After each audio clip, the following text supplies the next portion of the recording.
Thank you very much, Jim. It's a great pleasure to be here, a great honor to be here with the Heartland Institute. The Heartland Institute is an absolutely indispensable beacon of sanity on this issue.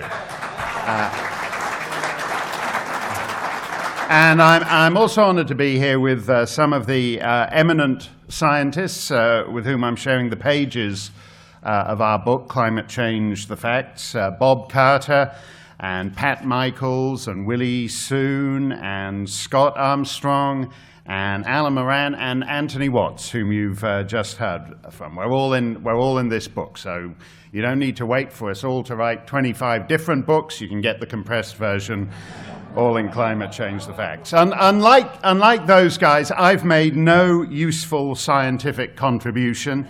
I've basically only been invited here because, as Jim mentioned, I'm being sued by the inventor of the global warming hockey stick, Michael Mann. I wish that were a more exclusive club, actually.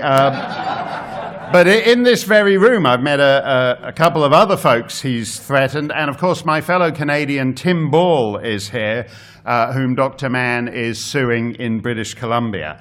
I'm Canadian, and Tim Ball is Canadian. Mann seems to be a bit Canuckophobic, which is in this very identity group conscious age is apparently the only phobia you're still allowed to have in America. So I don't know what's up with Dr. Mann on this. It's payback for the War of 1812 or something. I don't know. But anyway, I'm here because Mann's suing me, which as I say, isn't really a useful contribution to science on my part. Although if I win and he loses, I like to think that will be a very lasting contribution to science on my part. I understand my limitations. It's a useful contribution. It's not up there with Sir Isaac Newton, but maybe, Ernest Rutherford. It's that kind of level. Anyway, the trial's going to be right here in the District of Columbia Superior Court, and my lawyer, Michael Songer, is actually here today. Last year, in a trade secrets case, he won a big payout for DuPont of $919.9 million. And he's promised me we can take Dr. Mann for at least around $1 billion by the time we're through with it.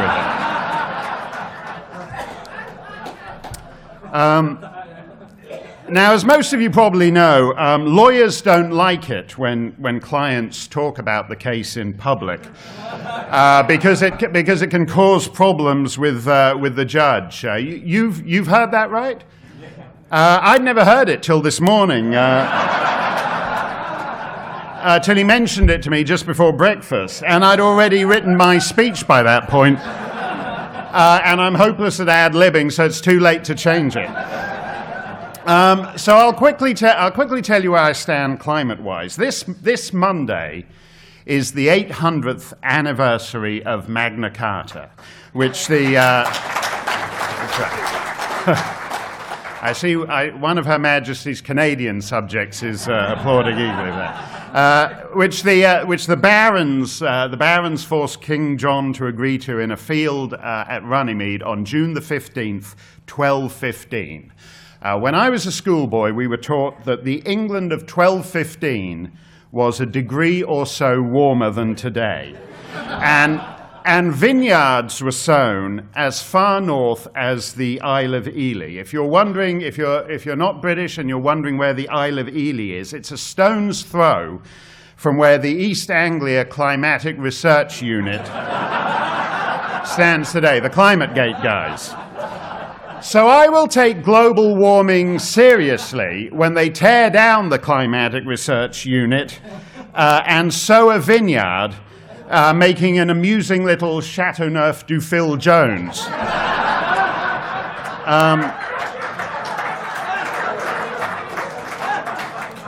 Until Michael E. Mann abolished the medieval warm period with a wave of his magic hockey stick, it was acknowledged as a hugely beneficial phenomenon that led to the flourishing of the economy, agriculture, industry, science, art, and liberty, as in Magna Carta. Magna Carta Libertatum, the great charter of liberties.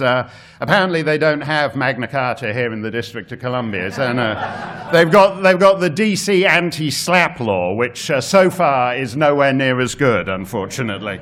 After the medieval warm period, we had the Little Ice Age, and then the warming we've had since the 19th century. I accept the planet has warmed, and I rejoice that it has warmed, because as with the medieval warm period, it's been hugely beneficial to mankind.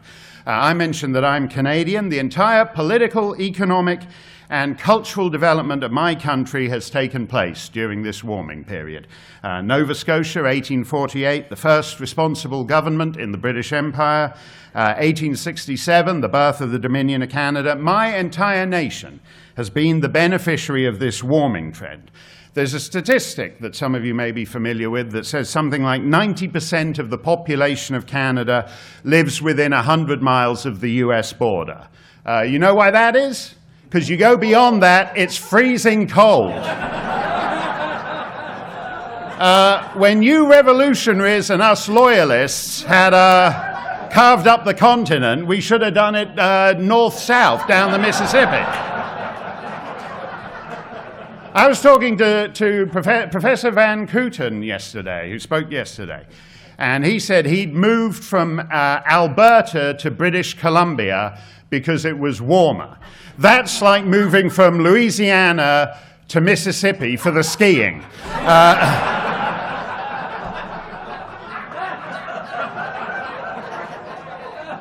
So 90% of Canadians live within 100 miles of the US border. If we hadn't had the warming of the last century and a half, 99.9% of Canadians would be living within 100 yards of the US border.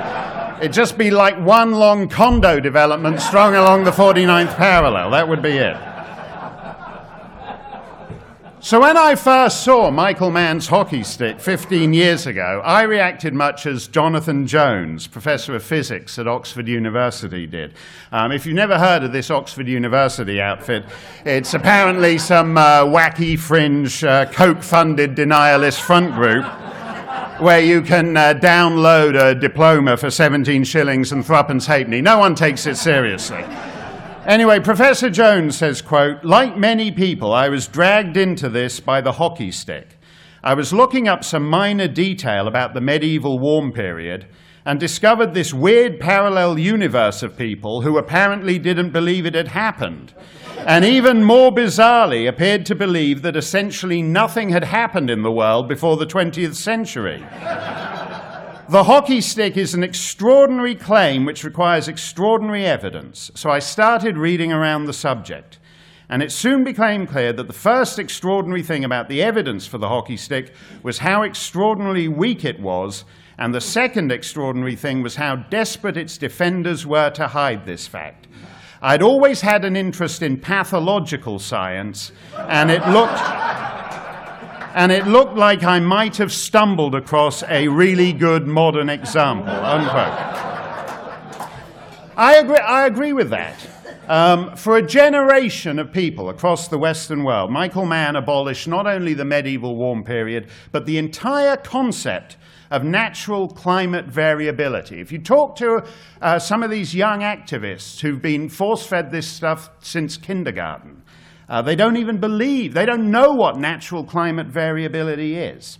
So I called the hockey stick fraudulent because it is in every sense, both in its construction and in the uses to which it's been put by the IPCC and Al Gore and every schoolhouse and most governments throughout the Western world. The hockey stick is what's called, as all of you know, a proxy reconstruction. A proxy reconstruction. And there are only two problems with it, the proxies and the reconstruction. Other than that, it's fine. My government well, not my government. I don't want to make it sound like I was responsible for it. Her Majesty's government in Ottawa used the hockey stick to sell Kyoto to the Canadian people, and so did Her Majesty's government down in New Zealand, and virtually every other advanced nation except the United States in between. So real people paid a real price for this. So I called the hockey stick fraudulent in National Review, and Michael Mann sued me for defamation. He venue shopped very well. He doesn't live or work in the District of Columbia. I don't live or work in the District of Columbia.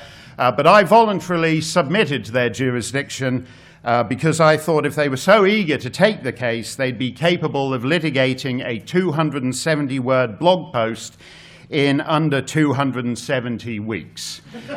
We are now coming up to the start of the 4th year. Is this the section mocking and sneering at the incompetent DC courts that you wanted me to take out? Okay.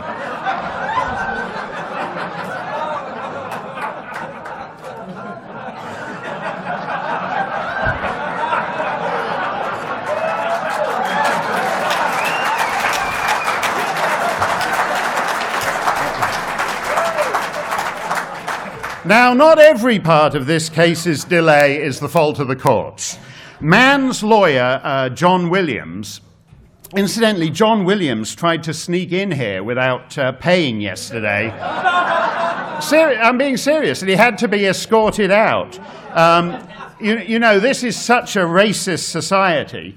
When black youths gate crash a pool party in Texas, the cops start cussing them out, and they draw their guns and they shove these bikini-clad teenagers to the ground. But when Michael Mann's $1,200 an hour white shoe lawyer gate crashes the big climate deniers pool party, he just gets politely asked to leave. You know, I'm like, oh, come on, can't you tase him?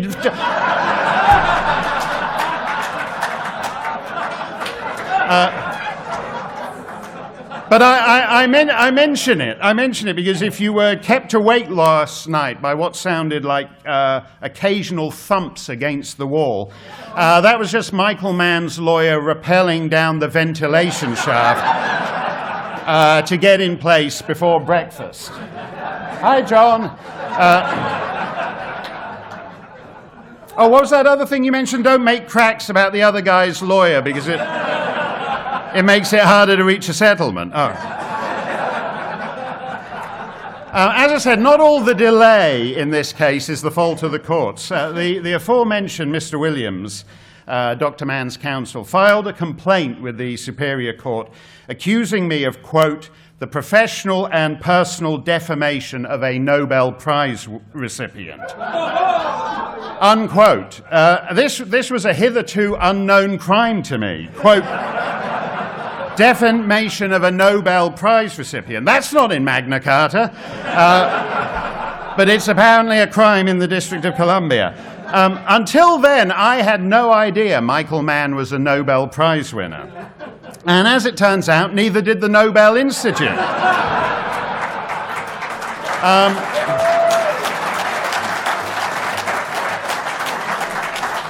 A couple of reporters called them up, and the then director of the Nobel Institute, Dr. Geir Lunderstadt, said, quote, Michael Mann has never been awarded the Nobel Peace Prize, unquote. That's what he claims to have won, by the way, the Nobel Peace Prize.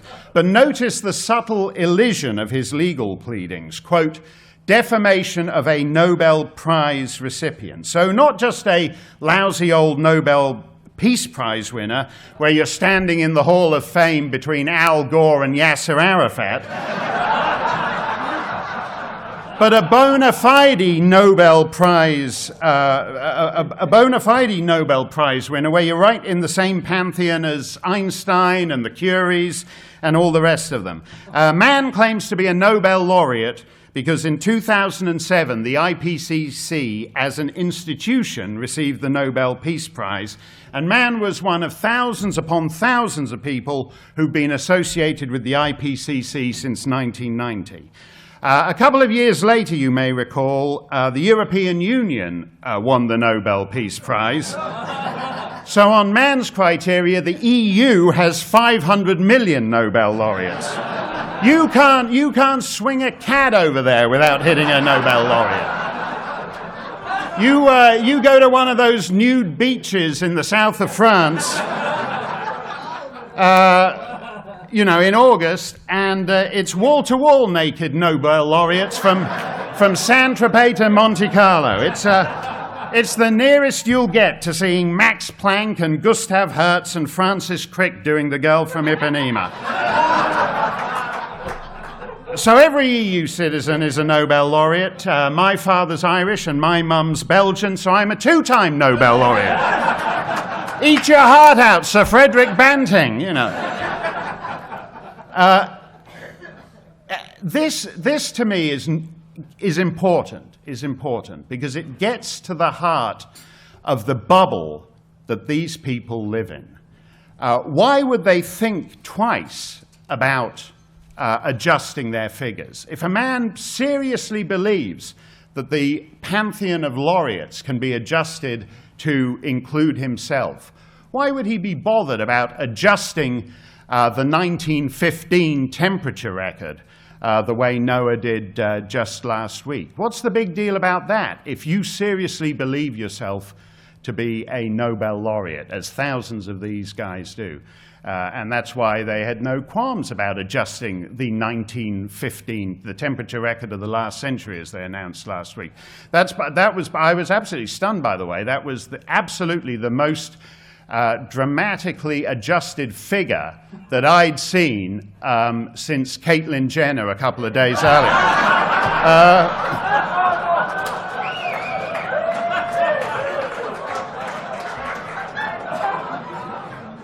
If you take Michael Mann out of this equation, a lot of the so-called lukewarmers and the moderates and all the rest of it, some of you may know Dr. Richard Betts and Dr. Tamsin Edwards over in England, and they both said that they don't think the term denier is useful. Who uses the term denier more than anybody else?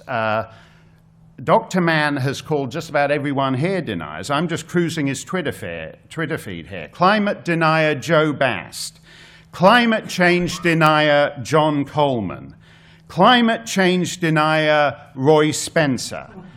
Anthony Watts. Climate change denier extremist. You win, Anthony. There used to be a thing on Broadway. Jim mentioned that I have a liking for Broadway. There used to be a thing off Broadway. There was a fashion for plays a few years ago. I think Sam Shepard wrote one of them, where it'd be like some inbred Appalachian family. And at one point, there'd been a stillborn baby, and they just buried it out in the yard, and no one mentioned it. And even though no one mentioned it, the less they talked about it, the worse they got. It still infected and poisoned everything they did. And that is what they're trying to do now with the hockey stick. If they could redo the third assessment report of the IPCC, they would not put everything on the hockey stick. And they think they can get away with just not mentioning it, just not looking at it, just ignoring it, trying not to catch Michael Mann's eye. The fascinating thing about those ClimateGate emails, by the way, is not all the science stuff where the doubts they expressed were well known, but the fact that, but the actual personal relationships between Mann and these poor schlubs in East Anglia who sound like Michael Mann's battered wives. They're trying to avoid another slap from him, but they don't want actually to finally get out and walk away. And they have to get up and walk away from the hockey stick and be seen to do so for the integrity of science. This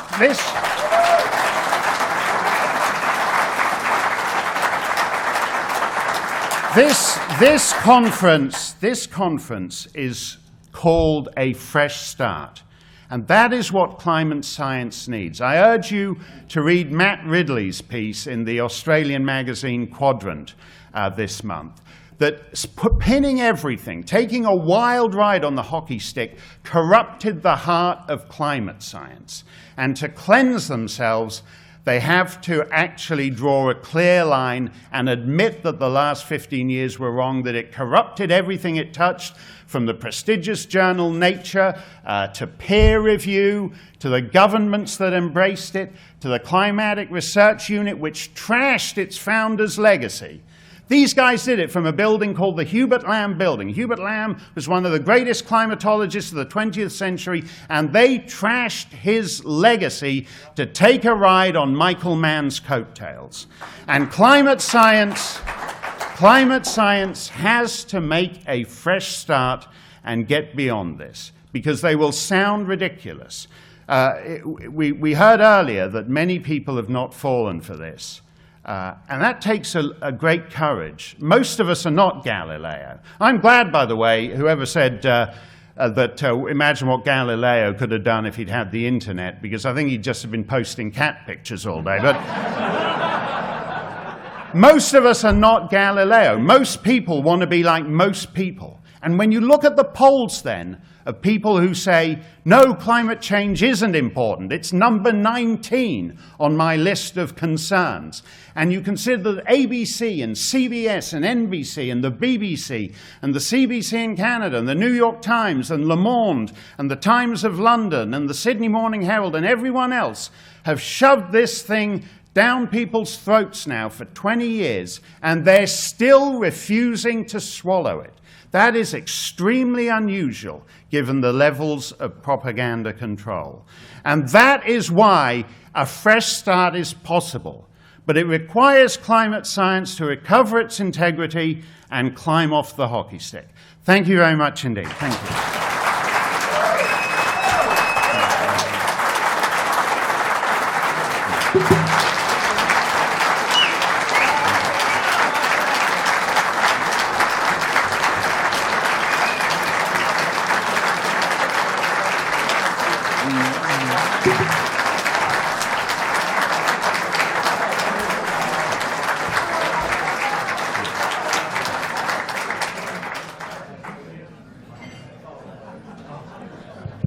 All right, everybody, we have 10 minutes available for questions, so who's got them? Jeopardy rules. Everything you say must be phrased in the form of a question, or I start to do the song. So who's got questions? All right, way back. Is there one closer? I'll get to you, sir. Really, no questions? All right, here we go.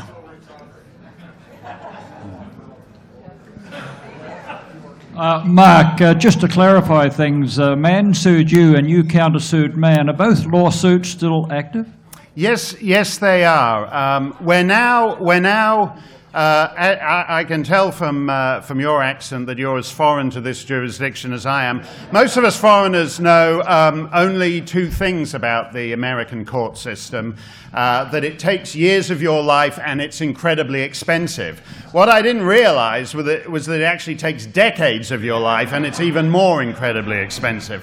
The anti-SLAPP law, which allows you to get a suit dismissed quickly, that's the point. They call it, because it's called a strategic lawsuit against public participation. Mann sues people like me and Tim Ball in that, so that instead of going on the internet or on radio and television and stage and talking about Michael Mann, we're just conferring with lawyers all day long, and we have no time, and he takes us out of the game for the 7 years it takes to come. So they invented this thing called anti-SLAPP law, whereby you're meant to get those kind of cases dismissed quickly, because it's a public policy issue. He wants to collapse the Western economy, and I don't. And that's something that you should talk about in the newspapers and on television and whatnot, but not in the courts, which frankly aren't competent to adjudicate that.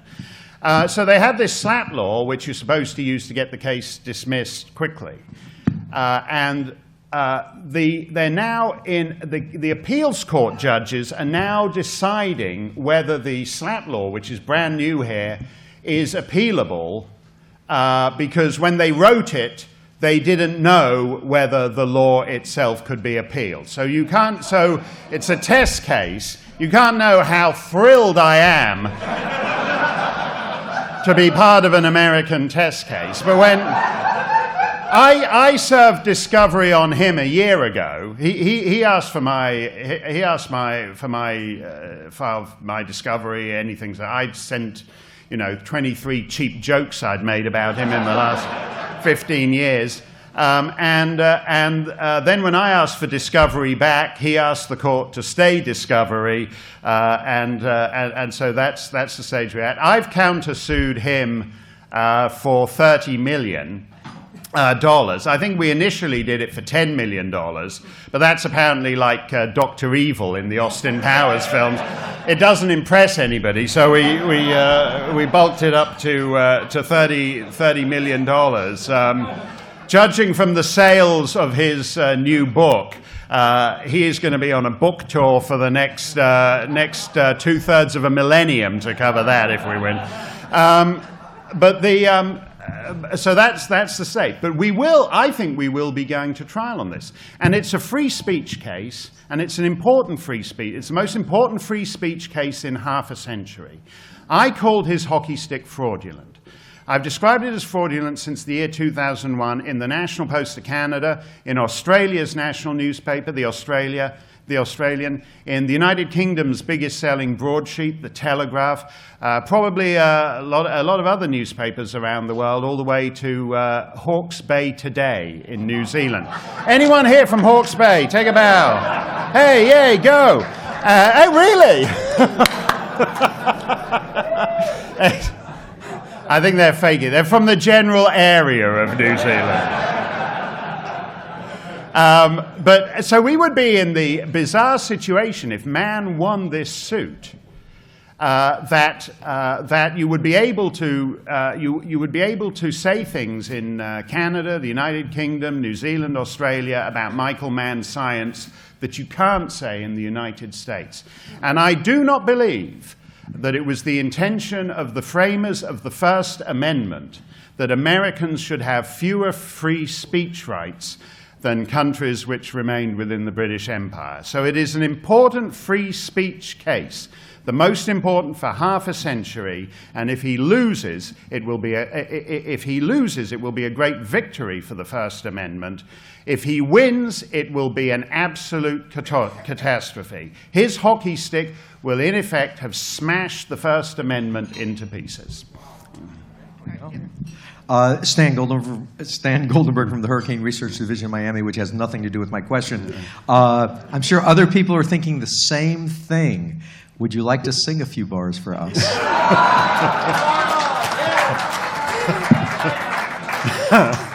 No, I did that in front of the first judge, Natalia Combs Green, and she resigned from the case. She said, "I'll take another 20 years of landlord and tenant before I hear that guy do another 8 bars." And then I sang for the second judge, Judge Weisberg, and he added just another 7 charges to Michael Mann's complaint just for him. So it gets worse. It gets worse. Kees van Kooten here. I was a contributing author to the IPCC report, buried somewhere. Are you trying to tell me that you're taking my Nobel Prize away from me?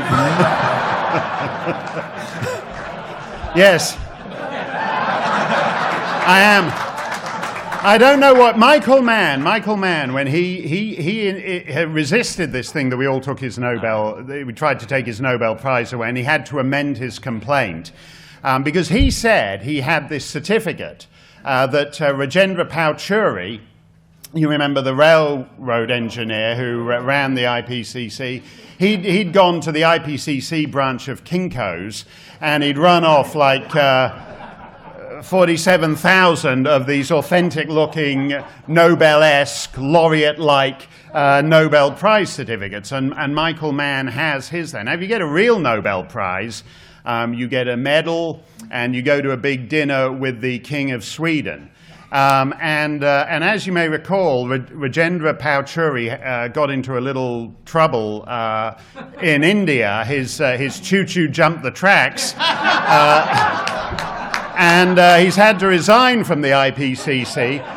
So Michael Mann, he got no medal, he got no King of Sweden, but he has got the only Nobel Prize awarded to him by an accused sex fiend. So that is a very unique and appropriate distinction, I think.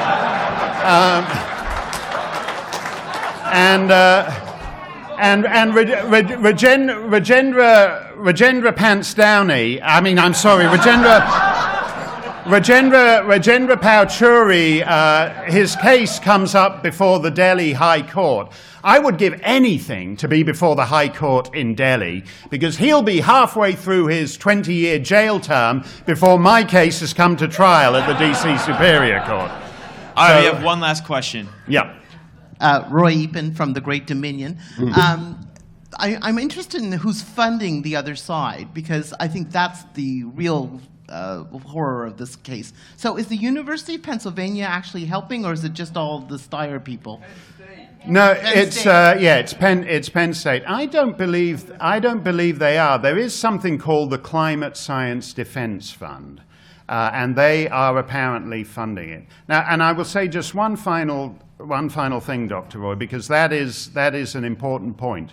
Amici briefs were filed last fall, and all kinds of people filed amici briefs against Mann, including NBC, the Los Angeles Times, the Washington Post, the Chicago Tribune. Not because any of them, like me, they agree with him when it comes to climate alarmism, but they understand that this will be a disaster for free speech in the United States if he wins. Because, and I'm thrilled to find myself looking at this case in the same way as the ACLU and the Washington Post and all these people. It's very unusual for me, because we think it's a free speech case. He thinks it's about taking a stand for science. And yet not a single scientist, not a single scientific academy filed an amicus brief on Michael Mann's behalf.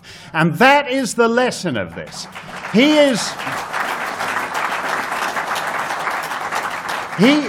claims that he is taking a stand for science, and it turns out that science is not prepared to take a stand for Michael Mann. And that is great news for scientific integrity in the United States and the wider world. Thank you very much.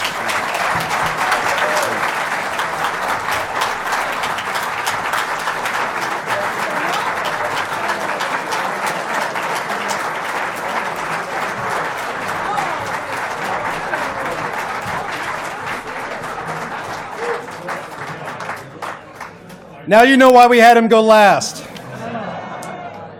We are on break until 9:30. Thank you so much for being awake this morning, and we'll see you in this and in the atrium ballroom in a half an hour.